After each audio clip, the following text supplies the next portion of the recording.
The analogy of describing life's challenges as storms is an old one. Storms are inevitable, but Jesus offers us a way forward, a way of courage. He calls us to trust Him.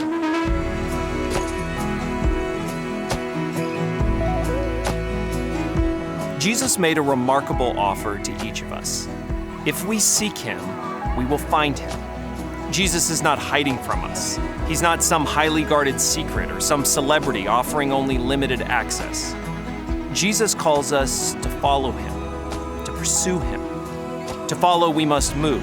We get up, open our eyes, take a step forward.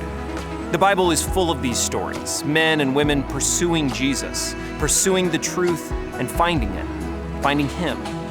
Zacchaeus climbing a tree, Nicodemus seeking answers, Peter leaving the boat to walk on water to Jesus. There's nothing more fundamental in all of life than our desire to see Him, to know Him, to pursue Jesus. You've probably heard the story of Peter walking on water to Jesus. Who hasn't imagined that scene? The storm, the waves, the figure of Jesus walking on the sea. Peter's willingness to step over the boat's edge, and what it must have felt like to realize he was doing it too, walking across the surface of the sea. Rereading that passage, it struck me that Peter asked to do it. Seeing Jesus on the water, Peter responded, "Lord, if it's really you, tell me to come to you, walking on the water." Jesus responded simply, "Yes, come." Peter's desire was remarkable. He couldn't help wanting to go toward Jesus. It wasn't some test Jesus put him through. Peter wanted to pursue Jesus, to stand with Him on the water. And he did. By faith, he walked toward Jesus on the waves. That is, he did until he recognized just how big the waves were and how strong the wind had become. Peter, in the middle of one of the most spectacular miracles of the Gospels, suddenly became terrified and began to sink. Jesus took him by the hand and lifted him up. "Why did you doubt me?" Jesus asked. "I have never walked on water, but I've seen plenty of life storms that have caused me to doubt. I'm pretty sure you have too." Perhaps it's the spectacular nature of this event which highlights the universal attention that we give to wind and waves.